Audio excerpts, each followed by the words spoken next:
Voters ने तो तय कर दिया है कि किसकी किस्मत चमकेगी, लेकिन 4 जून का यानी कल का इंतजार करना है जब नतीजे सामने आएंगे। सुबह 6 बजे से लगातार आप कवरेज सबसे तेज सबसे सटीक आज तक पर देखेंगे, लेकिन उससे पहले क्या जो इंडिया एक्सिस माई इंडिया आज तक का ये एग्जिट पोल है वो एग्जैक्ट पोल साबित होगा, क्योंकि इसी के साथ ये प्रश्न उठता है कि क्या नरेंद्र मोदी बतौर प्रधानमंत्री एक बड़ा रिकॉर्ड बनाने वाले हैं।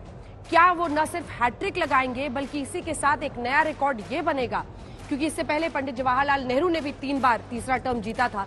लेकिन क्या नरेंद्र मोदी मतलब सीटें बढ़ने वाले एक ऐसे प्रधानमंत्री जो कि तीसरे टर्म में आ रहा है, जिसकी सीटें बढ़ रही हैं 2014 से लेकर 2014 में 282 आई थी, फिर 330 2019 में, और अभी तक के अगर आकलन को आप देखिए तो ये आंकड़ा और भी बढ़ता हुआ एक्सिस माई इंडिया आज तक के एग्जिट पोल में दिखाई दे रहा है।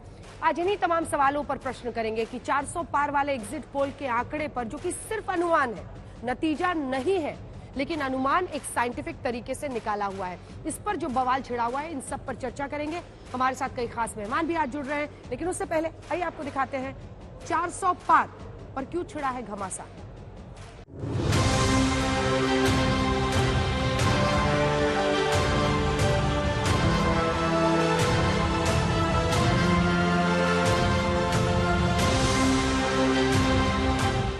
बीजेपी खेमे में जश्न की तैयारियां शुरू हो चुकी हैं।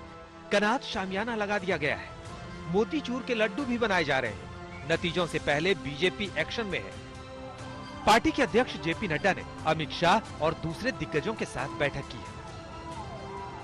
वोटिंग को लेके, काउंटिंग को लेके कुछ अगर शंका है तो वहां पर पार्टी के पदाधिकारी विशेष ध्यान दे।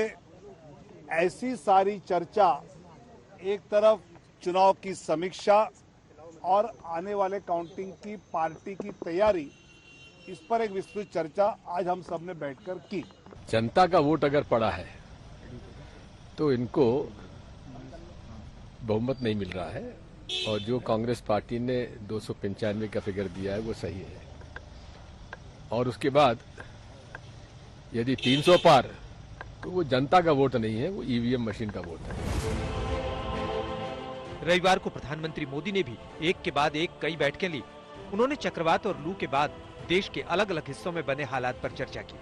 साथ ही 125 दिन के एजेंडे पर भी मीटिंग की थी। अब कांग्रेस इसे माइंड गेम बता रही है। जयराम रमेश ने एक्स पर पोस्ट में लिखा, एकदम अंत तक निवर्तमान प्रधानमंत्री माइंड गेम खेलेंगे। उनके मीडिया मैनेजरों ने खबर फैलाई कि उन्होंने 7 बैठकें की हैं। मुझे यकीन है कि वो कल भी और बैठकों की खबरें चलवाएंगे, लेकिन 4 तारीख की शाम तक निवर्तमान प्रधानमंत्री भूतपूर्व प्रधानमंत्री हो जाएंगे।